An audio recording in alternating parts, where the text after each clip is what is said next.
నమస్కారం. ఒక చాలా సంక్లిష్టమైన ఆర్టిఫిషియల్ ఇంటెలిజెన్స్ కాన్సెప్ట్ని తీసుకుని దాన్ని ఒక 8 ఏళ్ల పిల్లాడికి ఎలా వివరిస్తారు? అదొక పెద్ద సవాలే కదా. ఈరోజు మనం సరిగ్గా అలాంటి ఒక ప్రయత్నాన్ని విశ్లేషించబోతున్నాం. ఇదొక అద్భుతమైన, చాలా వివరంగా ఉన్న క్రియేటివ్ బ్రీఫ్. ఇది కేవలం క్రియేటివిటీ గురించి కాదు, ఇది ఒక ఇంజనీరింగ్ చేయబడిన విద్యా విధానం. మరి దీని లోతుల్లోకి వెళ్దాం. సరే, ముందుగా అసలు విషయమేంటో చూద్దాం. అదే ఓపెన్ క్లా. ఈ పేరే కాదు, దీని డెఫినిషన్ కూడా వినడానికి చాలా టెక్నికల్గా ఉంది కదూ. అటానమస్ ఏఐ ఏజెంట్, 24/7 పర్యవేక్షణ, నిర్ణయాలు తీసుకోవడం. అంటే ఇది మనం చెప్పింది చేసే సాధారణ సాఫ్ట్వేర్ కాదు, దానంతట అదే ఆలోచించి పనిచేసే ఒక సిస్టమ్ అన్నమాట. ఇక్కడే అసలు ప్రశ్నొస్తోంది, ఇంత టెక్నికల్ సమాచారాన్ని ఒక 8 ఏళ్ల పిల్లాడికి అర్థమయ్యేలా చెప్పడం ఎలా? ఈ క్రియేటివ్ బ్రీఫ్ మొత్తం ఈ ఒక్క ప్రశ్న చుట్టూనే తిరుగుతుంది. ఈ విశ్లేషణకు ఇదే మూలం. మరి ఈ సవాలుకి వాళ్లు కనుక్కున్న పరిష్కారమేంటో తెలుసా? ఒక పిక్సార్ గ్రేడ్ పిల్లల్లో షోను సృష్టించడం. భలే ఉంది కదా ఐడియా. కానీ ఆగండి, ఇది కేవలం మంచి యానిమేషన్ గురించి మాత్రమే కాదు. ఈ షోకి కొన్ని చాలా ఖచ్చితమైన రూల్స్, ఒక పక్కా పర్సనాలిటీ ఉన్నాయి. ఒక్కసారి ఇక్కడ చూడండి, ఇది చాలా ఆసక్తికరంగా ఉంది. కేవలం క్యారెక్టర్లు క్రియేట్ చేయడమే కాదు, వాటి వ్యక్తిత్వాలను కూడా ఒక ఇంజనీర్ లాగా డిజైన్ చేశారు. హోస్ట్ ఎలా ఉండాలి? ఎప్పుడూ నవ్వుతూ చాలా సంతోషంగా ఉండాలి. హెల్పర్ ఎలా ఉండాలి? క్యూట్గా ఉంటూ మెయిన్ పాయింట్స్ రిపీట్ చేయాలి. వాడే భాష కూడా చాలా సింపుల్గా ఉండాలి. ఇదంతా చూస్తుంటే క్రియేటివిటీ కంటే ఒక పక్కా ప్లాన్తో చేసిన ఇంజనీరింగ్ ప్రాజెక్ట్లా అనిపిస్తుంది. ఓకే, ఇప్పుడు మనకు క్యారెక్టర్లు, వాటి వ్యక్తిత్వాలు రెడీ అయ్యాయి. మరి ఇంత కాంప్లెక్స్ టెక్నాలజీని ఎలా బోధిస్తారు? దానికంటే ముందు బ్రాండింగ్ ఎంత పటిష్టంగా ఉందో చూద్దాం. ఈ బ్రీఫ్ ప్రకారం ప్రతి ఎపిసోడ్లో ఖచ్చితంగా వాడాల్సిన డైలాగులు కూడా ఉన్నాయి. ఉదాహరణకు ఈ వెల్కమ్ స్క్రిప్ట్ చూడండి. ప్రతి ఎపిసోడ్ స్టార్టింగ్లో ఖచ్చితంగా ఇదే చెప్పాలి. అదే టోన్, అవే పదాలు. ఎందుకంటే ప్రతిసారి చూసేవాళ్లకు ఒకే రకమైన కన్సిస్టెంట్ ఎక్స్పీరియన్స్ ఇవ్వాలన్నది వాళ్ల ప్లాన్. అలాగే ఎండింగ్ కూడా ప్రతి ఎపిసోడ్ ఇదే డైలాగ్తో ముగుస్తుంది. ఈ ఫార్ములా వల్ల ఏంటంటే బ్రాండింగ్ పక్కాగా ఉంటుంది, ఇంకా కంటెంట్ను కూడా ఒక పద్ధతి ప్రకారం మళ్లీ ప్రొడ్యూస్ చేయడం తేలికవుతుంది. ఓకే, బ్రాండింగ్, క్యారెక్టర్లు అంతా బావుంది. మరి ఇంతకీ ఆ టెక్నికల్ కాన్సెప్ట్ అయిన ఓపెన్ క్లాను పిల్లలకు ఎలా వివరిస్తారట?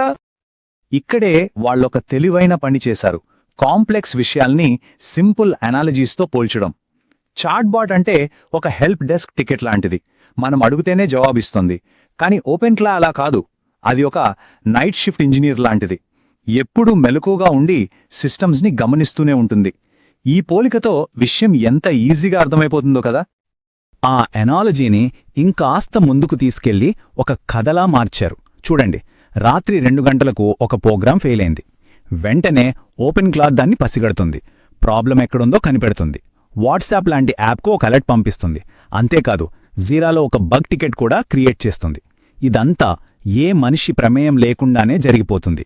ఇలా స్టెప్ బై స్టెప్ కథలా చెప్తే పిల్లలకు చాలా ఈజీగా ఎక్కేస్తుంది. ఈ షోలో కంటెంట్ స్ట్రక్చర్ కూడా చాలా స్ట్రిక్ట్. క్రియేటివిటీకి అస్సలు ఛాన్స్ లేదు. అదొక 15 సీన్ల ఫార్ములా, ఒక అసెంబ్లీ లైన్ లాంటిదన్నమాట. ఈ ఫార్ములాలోని కొన్ని ముఖ్యమైన సీన్లు ఇవిగో. మొదట సందర్భం, తర్వాత నిర్వచనం, తర్వాత అనాలజీ, కోడ్, ఏం చేయాలి ఏం చేయకూడదు, చీట్ షీట్, చివరికి మెమరీ ట్రిక్. ప్రతి ఎపిసోడ్ ఖచ్చితంగా ఈ ఆర్డర్లోనే వెళ్ళాలి. ఇది విద్యను ఒక ఫ్యాక్టరీలో తయారు చేసినట్టు అనిపించట్లేదా? ఇక నేర్చుకున్నది గుర్తుండిపోవడానికి కూడా వీళ్ల దగ్గర ఒక సిస్టమ్ ఉంది. దాని పేరే మెమరీ లాక్ సిస్టమ్. అంటే ప్రతి ముఖ్యమైన ఐడియాకు ఒక రైమ్, ఒక హ్యాండ్ మూమెంట్, రిపీట్ చేసే ఒక లైన్, ఒక సౌండ్ ఎఫెక్ట్, ఇవన్నీ ఉండాలట. అంటే జ్ఞాపక శక్తిని కూడా ఇంజనీరింగ్ చేయొచ్చని వాళ్ల నమ్మకం. ఇక నియమాల విషయానికొస్తే అవి కేవలం కంటెంట్కే పరిమితం కాలేదు. మొత్తం ప్రొడక్షన్ను, దాని సౌందర్యాన్ని, భద్రతను కూడా కంట్రోల్ చేస్తాయి. ఇప్పుడు చూడండి, ఓపెన్ క్లా లాంటి టూల్స్కి సంబంధించిన సేఫ్టీ గైడ్లైన్స్ని కూడా పిల్లల కోసం చేయాల్సినవి, చేయకూడనివి అని చాలా సింపుల్గా మార్చేశారు. ఇది నిజంగా కాంప్లెక్స్ సమాచారాన్ని సులభతరం చేయడానికి ఒక మంచి పద్ధతి. ఈ ప్రొడక్షన్ రూల్స్ ఎంత డీటెయిల్డ్గా ఉన్నాయో చూడండి. పాస్టెల్ కలర్స్ మాత్రమే వాడాలి, ఫ్లాషింగ్ లైట్స్ ఉండకూడదు, ఇవన్నీ సేఫ్టీ రూల్స్. దాంతోపాటు కెమెరా మూమెంట్స్ కూడా ప్రశాంతంగా ఉండాలి, కానీ అన్నిటికన్నా విచిత్రమైన రూల్ ఏంటంటే ప్రతి ఎపిసోడ్ విజువల్గా కంప్లీట్గా కొత్తగా ఉండాలట. కంటెంట్ ఫార్మ్లో ఏమో అంత కఠినంగా ఉంది, కానీ విజువల్స్ మాత్రం ప్రతిసారి కొత్తగా ఉండాలనడం కొంచెం వింతగా ఉంది గదా. సరే, ఇదంతా చూశాక మనం చివరి దశకొచ్చాం. ఇంత డీటెయిల్డ్గా ఉన్న ఈ డాక్యుమెంట్ అసలు ఎడ్యుకేషన్ గురించి మనకేం చెప్తోంది? దీన్ని బట్టి మనకు అర్థమయ్యే ముఖ్య విషయమేంటంటే ఇది కేవలం ఒక క్రియేటివ్ ఐడియా కాదు, ఇది టెక్నికల్ ఎడ్యుకేషన్ కోసం ఒక పక్కాగా ఇంజనీర్ చేసిన ఎవరైనా ఫాలో అవ్వగలిగే ఒక ఫార్ములా, ఒక కంప్లీట్ బ్లూ ప్రింట్ అన్నమాట. చివరిగా ఒక ఆలోచింపజేసే ప్రశ్నతో ముగిద్దాం.